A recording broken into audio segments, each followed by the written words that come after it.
नमस्कार। आज हम एक बहुत ही दिलचस्प सवाल पर गौर करेंगे। क्या प्रामाणिकता को भी डिज़ाइन किया जा सकता है? क्या उसे बनाया जा सकता है? हम आज एक ऐसे ही ब्लूप्रिंट की परतें खोलने जा रहे हैं। ये एक बहुत ही विस्तृत, बहुत ही गहरी रूपरेखा है जो एक खास तरह की कहानी को बनाने के लिए तैयार की गई है।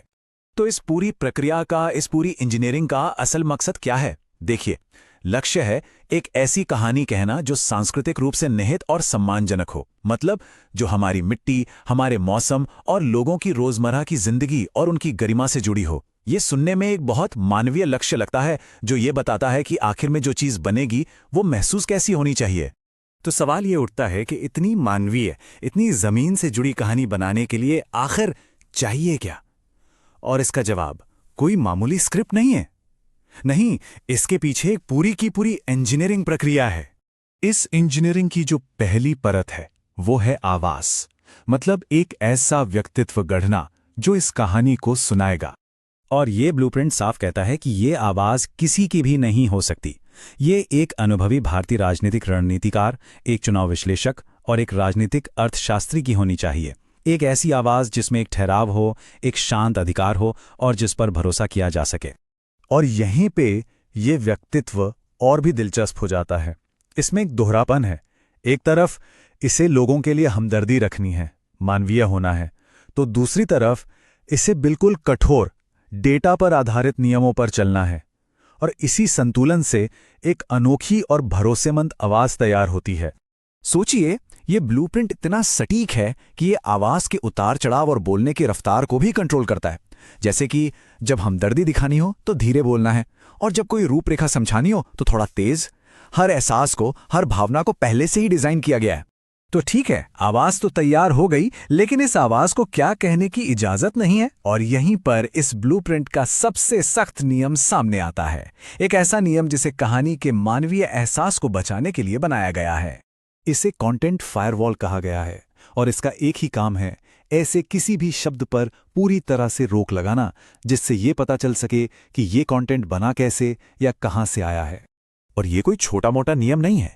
एआई, प्रॉम्प्ट, मॉडल या वर्कफ्लो जैसे शब्द बोलना बिल्कुल मना है, पूरी तरह से प्रतिबंधित।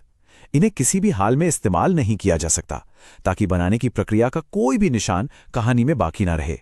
तो फिर सवाल उठता है कि इतने कड़े नियम क्यों? इसके पीछे एक मनोवैज्ञानिक कारण है। वो है एक सहज भ्रम पैदा करना।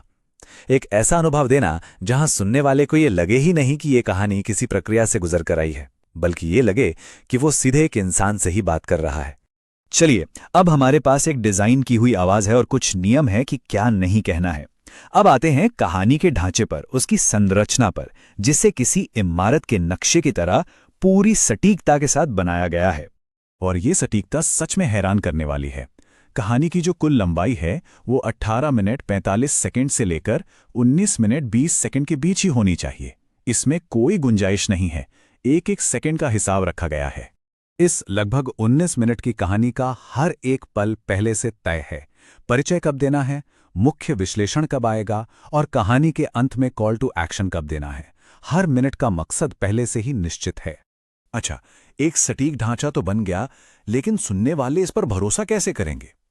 इसके लिए ब्लूप्रिंट की आखिरी परतें काम करती हैं, जिन्हें खास तौर पर विश्वसनीयता और मूल्यों को कहानी में पिरोने के लिए डिजाइन किया गया है। इस ब्लूप्रिंट में गरिमा और गोपनीयता जैसे मूल्यों को कहानी में स्थापित करने के लिए भी नियम हैं। साथ ही स्क्रीन पर ब्रांडिंग कैसी दिखेगी, इसके लिए भी बहुत सख्त निर्देश दिए गए हैं। यहां तक कि जो स्क्रीन पर दिखेगा वो भी पूरी तरह से नियंत्रित है। स्क्रीन के चारों कोनों पर एक ब्रांडिंग ओवरले का होना जरूरी है, ताकि एक जैसी पहचान और संदेश लगातार मजबूत होता रहे। और आखिर में ये ब्लूप्रिंट एक तयशुदा अनिवार्य कॉल टू एक्शन के साथ खत्म होता है। इसमें एक शब्द भी बदलने की कोई गुंजाइश नहीं छोड़ी गई है। इसे बिल्कुल वैसा ही बोलना है जैसा लिखा गया है। तो हमने देखा ये ब्लूप्रिंट कितना गहरा और नियंत्रित है। आवाज से लेकर शब्द, कहानी का ढांचा, विजुअल्स, हर एक चीज को, हर एक पहलू को पूरी तरह से डिजाइन किया गया है। और ये सब हमें एक बहुत बड़े और सोचने पर मजबूर कर देने वाले सवाल पर लाकर छोड़ देता है कि जब कोई कहानी इतनी सटीकता से, इतनी बारीकी से इंजीनियर की जाती है, तो फिर प्रामाणिकता का, असलियत